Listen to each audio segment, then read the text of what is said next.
welcome to the Fitness Competitor's Guide. In today's video, we'll be going over the toe rise. I think it's called toe rise, maybe it's a toe raise. I'm not really sure. It's like a dance move that I've seen and I've always wanted to do it. And a couple of years ago, I taught myself how to do it. I do it okay. It's honestly not that pretty. But I still wanted to show you what I had to do to be able to train it as an adult who has actually, basically no dance background and definitely has very little experience on being on the tops of her feet. Right, so I'll do a clip of some professional doing it. This is what it actually looks like. You've probably seen Oksana do it a lot. It is a gorgeous move. But you can see it's pretty painful because you're putting all of your all of your weight onto the top of your feet. And most of us aren't used to doing that, right? We're not really meant to be sitting on our feet like that. So things you'll definitely want, right, to be able to do is to have very strong ankles to be able to support your weight, right? So definitely make sure you have a very good, I think it's like demi point.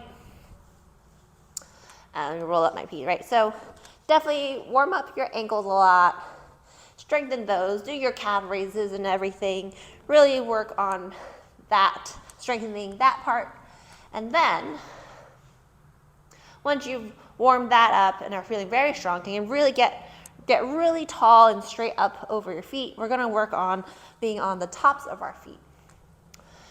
Now, if you've watched like Oksana warm up, you'll see she'll do a lot of kind of toe stretches, where she will actually be like stretching like this, and this is a perfectly fine stretch to do. I think this is a good warm up to have. The only thing is that it's not really training you to be on your feet, right? A lot of my weight's still in my hands. So what I was trying to figure out, because when I first tried this move, it hurt and I basically collapsed under my weight. I was trying to figure out how can I get more comfortable putting weight on my feet.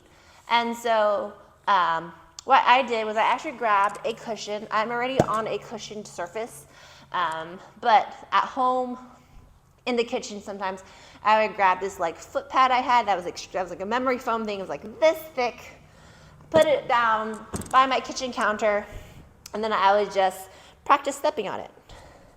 I would just go into it, right, pretending there's a pad. Oh, actually here, we'll grab this.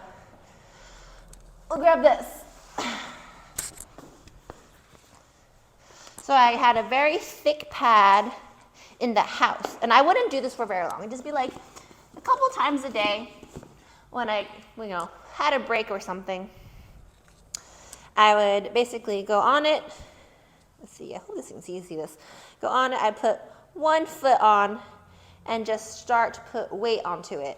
Keeping myself supported on like the kitchen counter or something like that. Just pressing up and trying to straighten out. And do the same thing with the other foot. Pressing up, trying to straighten out.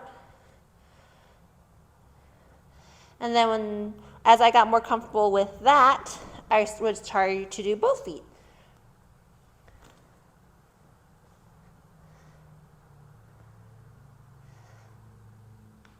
All right, so I just did that a few times every day, slowly, very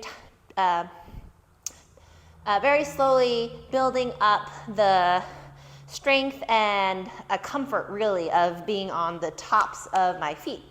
So while I was working on getting my feet comfortable, I was also working on strengthening my hip thrust and the combination of thrusting my hips and straightening my legs at the same time to be able to get up.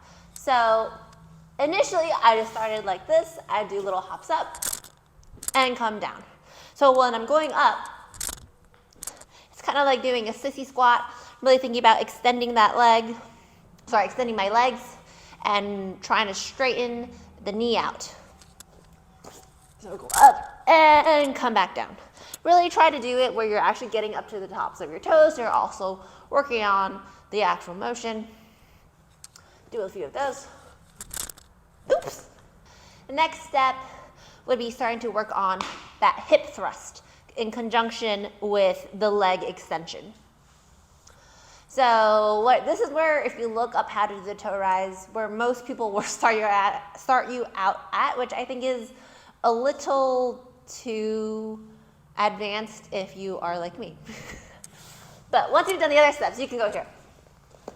You're gonna start off lying down.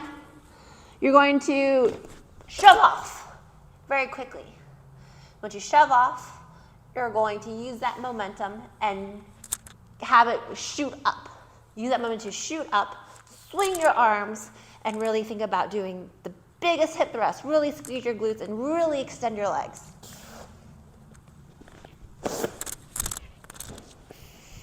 So once you've gotten pretty good at the hip thrust with the leg extension, you're going to realize you're almost there.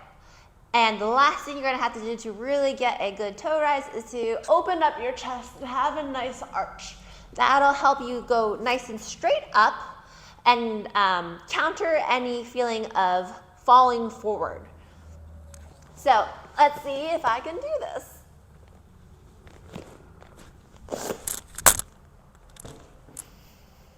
So as you can see, I mostly have the toe rise. It's not there completely, but pretty close. I'm not really sure how to exit out of the move. I don't know if you'll just kind of like roll over their feet or if they step out of it like how I tend to do.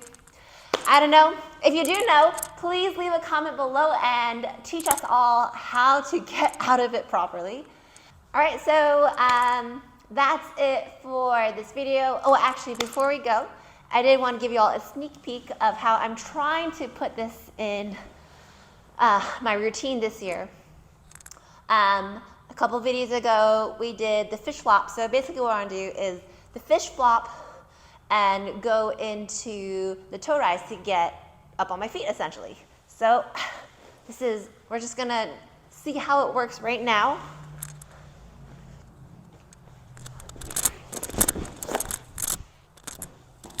Yeah, not too bad, I think. Let me know what you think. Leave a comment below if you have any other tips and tricks on how to do this move. Thanks for watching. Like, share, subscribe, and all that good stuff. I really appreciate it. And I'll catch you all later. Bye.